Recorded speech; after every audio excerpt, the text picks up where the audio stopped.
Good evening, folks. Triple Crown here, coming to you from Vancouver, British Columbia. Continuation of the Global War 1939 series with special units. Topic of today is going to be artillery and mechanized units, which are still in the game, as well as the Panzer Grenadiers, which were in the original version of 39. And we've decided to add heavy artillery and self-propelled artillery. And another special unit for the Germans will be the Pak 40. So quite an array of sculpts here. We're going to go over some of them, and then we'll talk about what these new units do. So we'll start left with the Italians. This is an out-of-box Italian mech. You can see I've got it weathered a little bit. I love this great, fantastic sculpt. It's an out-of-box Italian. Oh, sorry. That's the Italian. I'll put them side by side so you can see. That's the Italian regular artillery versus the heavy artillery. You can see, looking at it, it's a little bit bigger. This is a 3D sculpt from HBG. I believe this is called the M75 Obese, or Obise.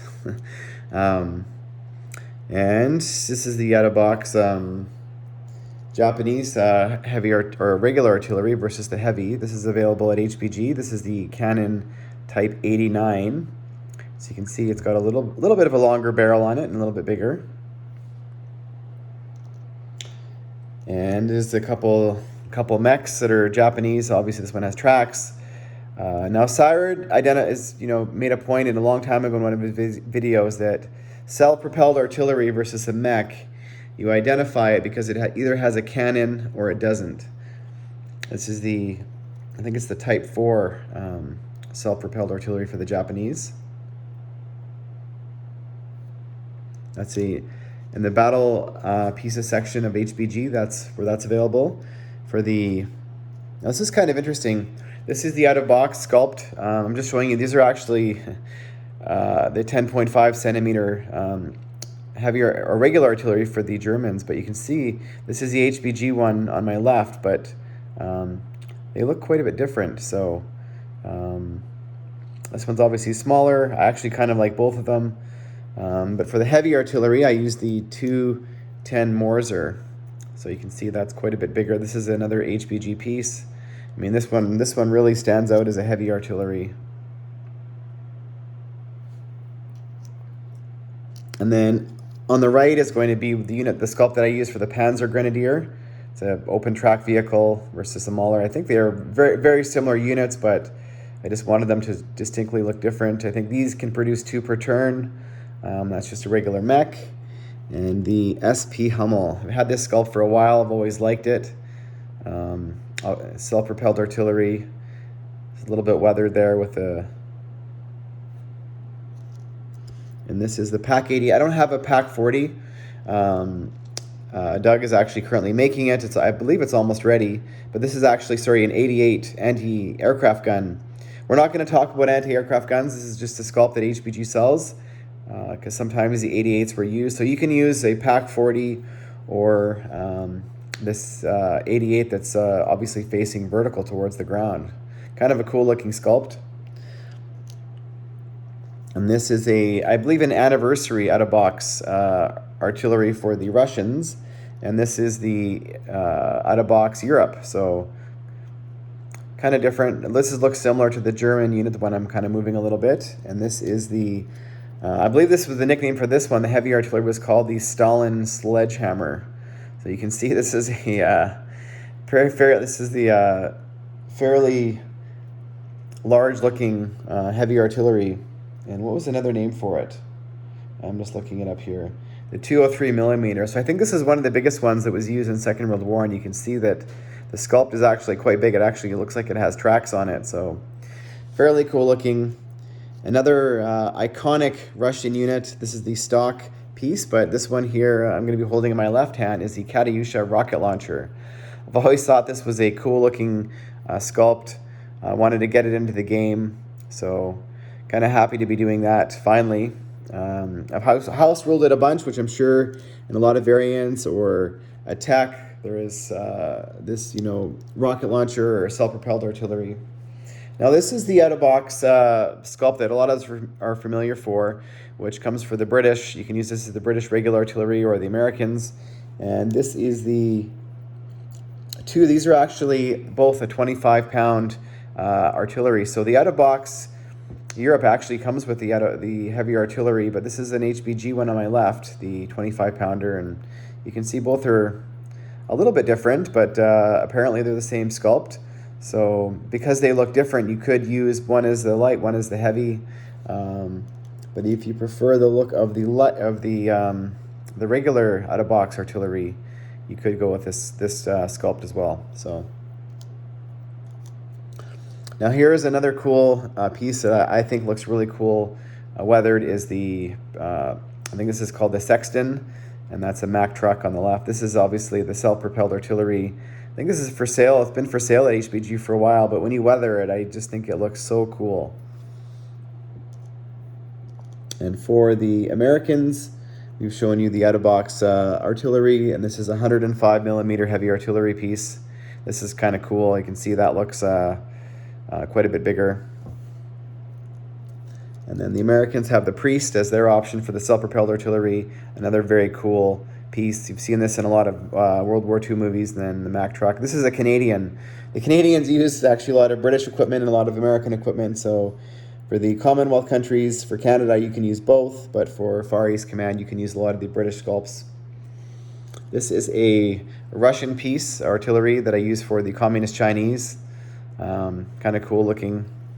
And this is another piece for the HBG cells, kind of a smaller artillery that I use for the neutrals. This is the Dutch. And this is the Vichy, another part of the Vichy set. That's the French artillery, not the Russian that comes without a box, and then the mech. So, and here is the out-of-box Anzac, and they can have the option of having heavy artillery as well. So what is a Katyusha or a self-propelled artillery going to do, folks? Well, it's going to cost 5 IPP, be able to move to like a mech, and it's going to roll 2 dice at 2 for attack and defense. So we wanted to make it a little bit different, not attack and defend at 4, because that's what a light tank's going to do. So it's going to roll 2 dice at 2 for attack and defense. So nothing game breaking. The heavy artillery, obviously their shells were bigger, so they are going to roll 2 dice at 4. And all artillery, whether it's heavy or light, we're going to say that it can be towed by a mech or self-propelled artillery. So they're going to roll 2 dice at 4. There's going to be a limit on and when you can bring these into the game, and also how many you can purchase. So heavy artillery, you can have a maximum of 3 in the game, and same with the self-propelled artillery. We didn't want this to be game-breaking, so you can only have 3 on the board at one time. And if you have 3 on the board, that means you cannot purchase any more that turn. The Pack 40 is the only unit that's different.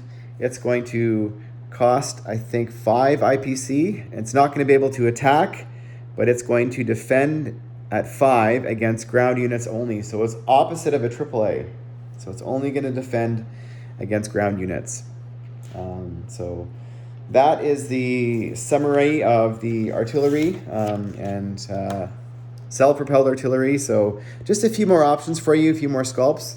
If you choose not to, have them in your game, for example, maybe it's too complex or whatever, it's not game breaking. There's 3 a game. I mean, if you really want to get a Katyusha or the Hummel or these priests or Sextons into the game or heavy artillery.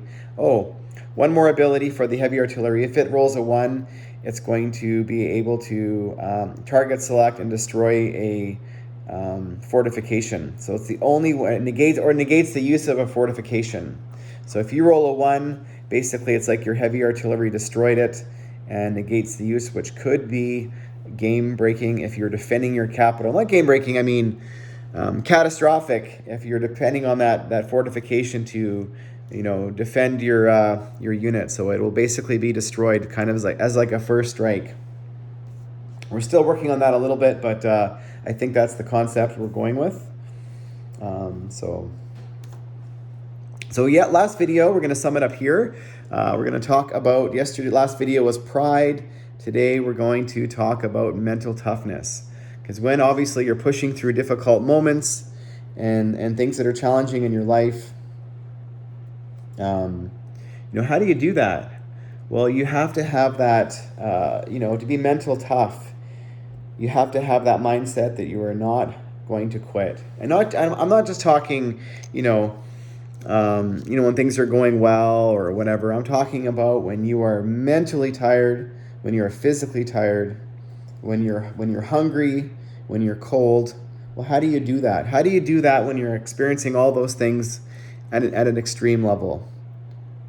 Well, I think, based on what you hear from a lot of documentaries and people who have been through challenging moments, is you break it down into sections. I've talked about, how to eat an elephant one bite at a time. Well, this is another way. If you're doing a race or something, you can break it down into, 2 minutes, 1 minute, if another 5 kilometers to go, and just try and make it one step at a time.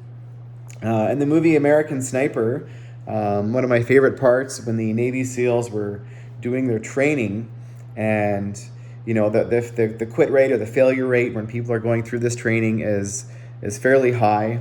Obviously the Navy SEALs, when they're in this training that's a week long, they call it Hell Week. Basically, they're in it and it's up to them.